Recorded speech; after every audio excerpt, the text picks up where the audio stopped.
The Dryad was at a loss of words. How could these people not know the name of the glorious planet they are meant to protect? Perhaps they hadn't met the guide yet? After all, they all seem to know the basics of survival, but then again, the order of the guide is meant to help the chosen one. The destroyer of evil, they never mentioned anything about a small army worth of heroes. She looked at Hex. Could you elaborate? She said. Hex replied, well, we don't know what this Terraria you talk about is. We have gathered here to protect the overworld against the rising Illager Empire. Both the Terrarian and the Dryad were confused.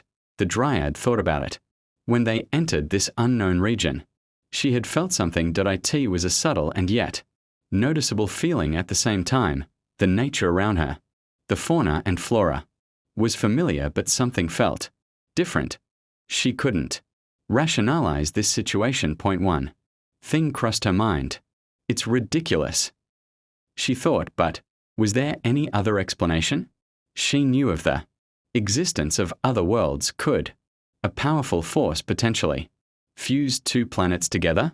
If that was true, could she trust these people? Neither they or the world that they brought with them were part of the natural order. But when the difference is this subtle, is it really that big a deal?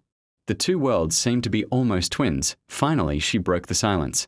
You people can proceed with your honorable mission. I am sorry for causing such confusion. Steve approached her and gave her a small totem of regeneration. It was carved in the shape of a small tree creature. Its presence brought warmth to those around it. She smiled. Why, thank you. She whispered to the Terrarian. Help these people and they will help you, okay? I'm going back home. She waved goodbye and left. The other heroes went along with their day. The Terrarian approached Steve and by jumping up and down he asked Steve to join him in his mission. Steve agreed by repeatedly crouching. They both traveled back to the Terrarian's base, where Steve was introduced to the other NPCs.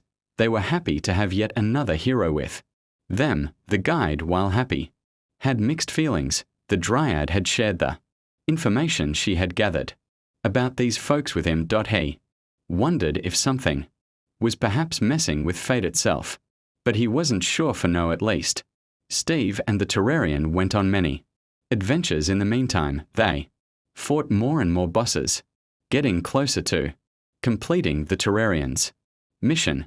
The only time they separated was when Steve needed to get new materials from his region specifically for the first time. The Terrarian felt like he had made a genuine friend. Steve felt much the same. Bosses fell one after the other. Skeltron turned into bone meal. The wall of flesh, a pile of mush. The mechanical bosses turned to scrap. Finally, they brought down Golem. They felt like nothing could get in their way, but things would soon change, because a dominant heart was beating within the endless void.